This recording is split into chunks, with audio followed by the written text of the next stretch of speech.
सूरदास जी कौन है? प्रपन्न है। उनको ठाकुर जी को देखने के लिए नेत्र नहीं चाहिए।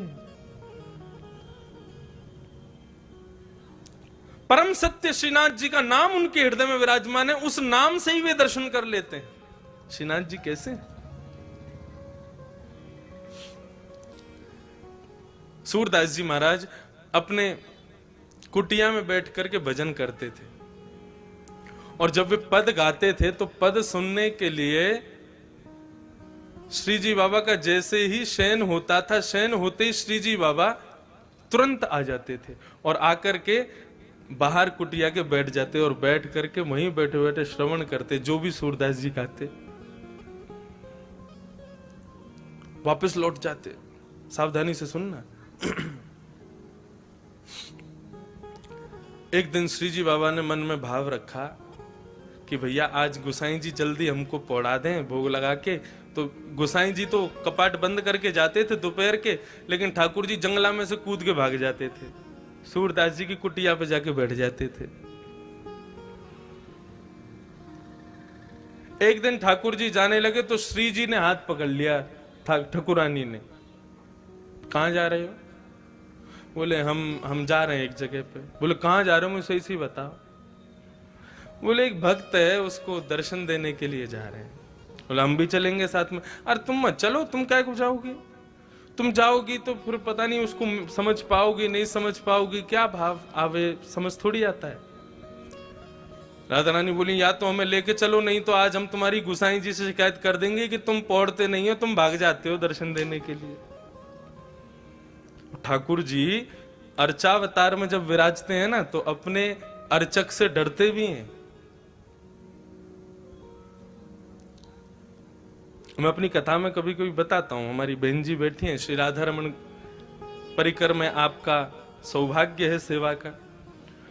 तो एक बार इन्होंने एक प्रसंग सुनाया कि ठाकुर जी पोशाक नहीं पहन रहे थे। श्री राधा रमन जी पोशाक नहीं पहने, जबकि बिल्कुल सही था, नाप भी बिल्कुल लेकर के रखा था, लेकिन फिर भी कभी कहीं से ऊंची, कभी कहीं से नीची, कभी कहीं से भारी। सब गोस्वामियों ने प्रयास कर लिया, लेकिन ठाकुर जी ने पोशाक नहीं पहनी। तो आपके जो पूज्य दूसरे पिताजी ससुर जी हैं, वे सबसे बोले सुनो सब लोग बाहर जाओ, मैं थोड़ा ठाकुर जी से एकांत में बैठ के बात करूं। और वे ठाकुर जी के आगे बैठे, राधा रमन जी के आगे पोशाक रख दी। तो बोले अच्छा, तो आज आपको पोशाक धारण नहीं करनी है, क्योंकि हमें पता है नाप तो बिल्कुल ठीक है और पोशाक भी बिल्कुल अच्छी बनी है, लेकिन पता नहीं आपकी क्या इच्छा है, परेशान करने के मूड में हो। देखो हमें कोई झंझट नहीं है, आपको नहीं पहनी, बिल्कुल नहीं पहनाएंगे। बाहर दर्शनार्थी दर्शन के लिए खड़े हैं, बस 15 मिनट बचे, आप पहन लो, नहीं तो मैं तो अभी कपाट खोल दूं, बिल्कुल नंग धरंग खड़ा कर दूंगा आपको। आज हरि देखे नंगम नंगा, फिर तो सब हो करेंगे आपको देख के। ये रखी पोशाक, 2 मिनट का समय दे रहे हैं, सोच लो, यदि आपको पहननी हो तो अभी मैं धरा दूंगा, नहीं तो मुझे बिल्कुल कोई संकोच नहीं होगा, तुरंत कपाट खोल दूंगा, कुछ भी धारण नहीं कराऊंगा, लंगोटी में ही खड़े रहोगे आज। 2 मिनट बाद प्रणाम किया, बोले आपने विचार कर लिया होगा, मैं प्रयास कर लेता हूं, यदि प्रयास में सिद्ध हो गया तो समझ जाऊंगा कि नहीं आप धारण करना चाहते, नहीं हुआ तो फिर कपाट खोल दूंगा। बोले वही पोशाक जो 2 घंटे से पहन नहीं रहे थे, डांट फटकार करके जैसे ही धारण कराई, सो ही राधा रमन जी ने पहन ली और चुपचाप धारण करके दर्शन दे दिए सबको। तो अपने अर्चक से ठाकुर जी डरते भी हैं, क्योंकि अर्चक पुष्टि मार्ग के अनुसार, मैंने कहा ना यशोदा का स्वरूप, और बालक यशोदा से डरता है। मैं भी कभी कभी गिरधर लाल जी की सेवा करता हूं तो कोई कभी कुंडल उतर जावे, कभी मोर पंख उठ के भाग जाए, कभी यहाँ की हीरा जो लगो थोड़ी पे वो भाग जाए, मिले ही ना है महाराज, ढूंढते रहो कहां गए हो। हम तो खूब डांट फटकार दे, देखो पहनो तो पहनो, नहीं तो ऐसे खड़ो कर दूंगा, मुझे कोई चिंता ना है। और वास्तव में एक और भाव, ठाकुर जी क्या छोटे से लाला है, और छोटे से बालक को, जैसे अब सर्दी का समय, छोटे छोटे बालकों को मैया टोपा पहनावे, कपड़ा पहनावे, तो कभी कुछ उतार के फेंके, कभी कुछ उतार, वैसी लाल जी है। तो क्या किया करो, छोटी छोटी गैया, छोटे छोटे घोड़ा, छोटे छोटे खिलौना ठाकुर जी के आगे रख दो और तब श्रृंगार शुरू करो। क्या बोले, अब लाला तू खेलवे में व्यस्त है कि अब तेरा श्रृंगार करेंगे। जैसे ही ठाकुर जी खेलने में व्यस्त हो जाए, श्रृंगार धराओ, तुरंत धारण कर लेंगे। ये भाव है केवल कि उनको व्यस्त कर दो किसी कार्य में, वो व्यस्त होते ही फिर आपका श्रृंगार स्वीकार हो गया। क्योंकि बालक किसी कार्य में व्यस्त हो, उसको फिर कुछ भी पहना दो उसको भान नहीं रहता। वैसे ही ठाकुर जी में। तो लाडली जी बोली, या तो मुझे संग ले चलो, नहीं तो आज गुसाई जी से शिकायत कर दूंगी। लाल जी बोले, गुसाई जी से मत कहना, पूरे लेके चलो संग। अब तो श्रीनाथ जी, लाडली जी श्री राधा रानी को लेकर के श्री सूरदास जी के यहां जा रहे हैं, आसावरी।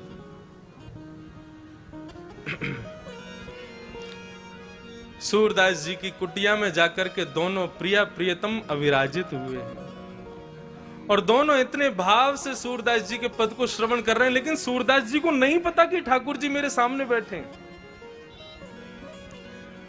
पद का गान करते करते करते करते करते दोनों प्रिया प्रियतम ऐसे भावावेश में आ गए कि भूल गए कि हमें वापस दर्शन देने जाना है।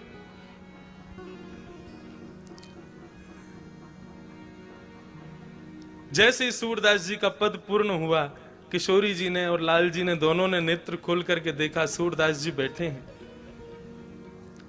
किसी कार्य के लिए उठने लगे, कहीं जाने लगे, तो दोनों उनके पीछे पीछे चलने लगे। देखें तो सही कहां जाते हैं, क्या करते हैं। अब सूरदास जी अपनी लठिया से चल करके ऐसे आगे रास्ता देखते हुए, लठिया से अनुभव करते हुए चल रहे थे और पीछे दोनों श्रीनाथ जी और श्री किशोरी जी दोनों चल रहे हैं। तभी आगे एक बड़ा गहरा गड्ढा था।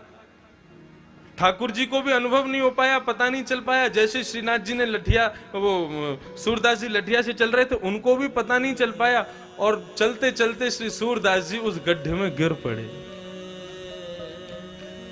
अब जैसे ही गड्ढे में गिरे, ठाकुर जी और लाडली जी ने ऊपर से देखा, बड़ा गहरा गड्ढा। ठाकुर और नीचे सूरदास जी पड़े हैं, हाथ छिल गए, पैर छिल गए, सिर में चोट आ गई। ठाकुर जी के नेत्र सजल हो गए।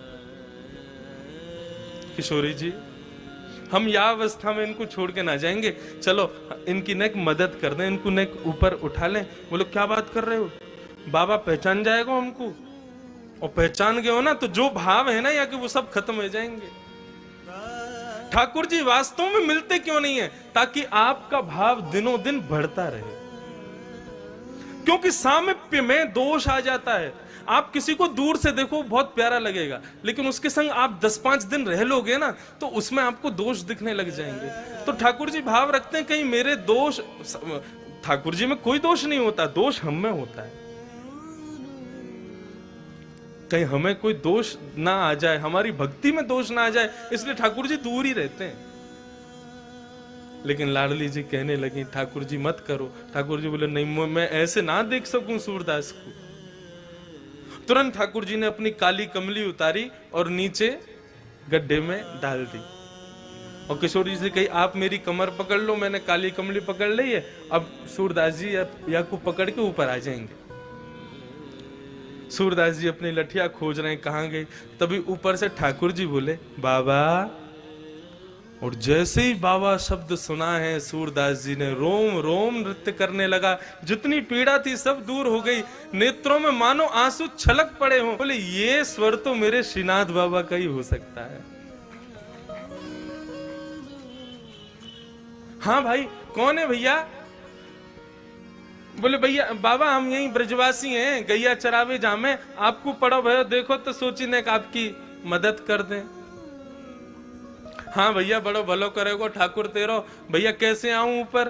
बोले, मैंने अपना पटका डाल दिया नीचे, आप बाकू पकड़ के ऊपर आ जाओ। सूरदास जी उस पटके को पकड़ रहे हैं और यहां से लाडली जी ठाकुर जी को खींच रहे हैं, ठाकुर जी सूरदास जी को ऊपर खींच रहे हैं। क्या स्वरूप है। सूरदास जी के मन में भाव आ गया, जैसे ही पटका पकड़ा उसकी सुगंधी को जब अपनी नासिका से ग्रहण किया, बिल्कुल दृढ़ निश्चित हो गए कि ये तो ठाकुर जी हैं और कोई नहीं हो सकता। जैसे ही गड्ढे से ऊपर निकल करके सूरदास जी आए, जानबूझ करके ऐसा भाव दिखाया कि मानो झटके से गिर पड़े हों, और गिरे तो कहां गिरे, श्री लाडली जी के चरणों में जाकर के गिर गए। और गिरते ही बड़ी चतुराई से श्री किशोरी जी के एक पांव की पाजेब को सूरदास जी ने पकड़ करके खींच के अपनी जेठ में भर लिया, और भर करके ठाकुर जी खड़े हो गए, किशोरी जी खड़ी हो गई, सूरदास जी भी व्यवस्थित हो गए। ठीक है बाबा, अब तुम बाहर आ गए हो, अब पीछे को मत जाइए, गड्ढा तुम यहाँ चले जाओ। और ठाकुर जी ने किशोरी जी को हाथ पकड़ो, जल्दी चलो, गोसाई जी दर्शन खोल देंगे, नहीं मिले तो बहुत डांट पड़ेगी। अब किशोरी जी जैसे ही चली, तो चलते ही एक पांव की तो छम आवे आवाज, दूसरे पांव की आवाज ही नहीं। किशोरी जी ने नीचे देखी, बोले हमारी पाजेब कहाँ है? अब तो ढूंढने लगे तो दूरी दिख गई, बोले पाजेब हाथ में लटक रही है सूरदास जी के। किशोरी जी बोली मेरी पाजेब रह गई है। ठाकुर जी बोले दूसरी दिलवा देंगे, चलो। वो नामों को तो वही चाहिए जो सूरदास जी पे। बोले तुम फंसवाओगे आज, सूरदास बाबा तो जन कब छोड़ेगा, लेकिन आज गोसाई जी बहुत डांट लगाएंगे। किशोरी जी बोली हमको तो वही पाजेब चाहिए। तो बोले तुम ही लिया। बोले मुंह को डर लगाया बाबा थे, मैं ना जाऊंगी, तुम ही मांगो। लाडली जी तो चाह रही है कि ये कृपा आज कर ही दे इनके ऊपर। ठाकुर जी फिर से गए, बाबा हाँ हाँ भैया बोलो, वो हमारी एक पाजेब आपके पास रह गई है, आप कृपा करके हमको प्रदान कर दो। ठाकुर जी बोले, वो सूरदास जी बोले भैया मैं कैसे मान लूं ये पाजेब तुम्हारी है?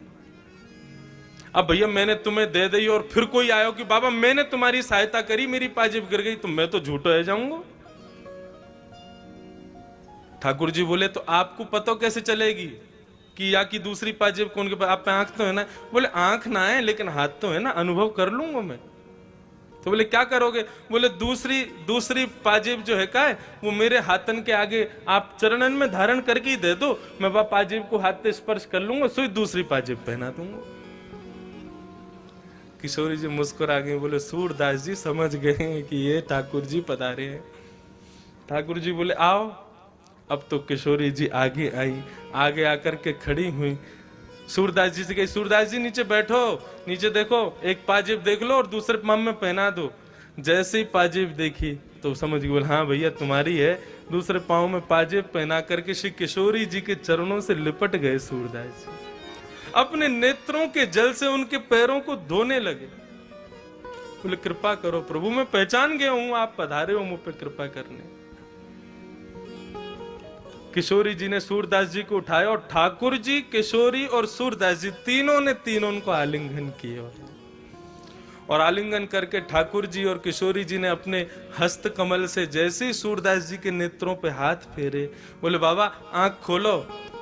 बोले मैं देख ना सकूं? बोले खोलो तो सही। जैसे ही नेत्र खोले तो श्रीनाथ जी राधा रानी के संग में सामने खड़े हुए हैं। बोला भक्त वत्सल भगवान की। ठाकुर जी का दर्शन श्री सूरदास जी महाराज अपने नेत्रों से कर रहे हैं। और इसी भाव को हमारे ब्रज में श्री राधा वल्लभ लाल जी को प्रकट किया श्री हित हरिवंश महाप्रभु ने। और श्री हित हरिवंश महाप्रभु इसी भाव को अपनी वाणी में गा रहे हैं। बहुत सुंदर भाव है। मेरी इच्छा है कि आप सब लोग ये पदों को जरूर मेरे साथ में गाओ, भाव से गाओ। क्या गा रहे हैं सूरदास जी दोनों को देख करके? बसो मोरे नैनन में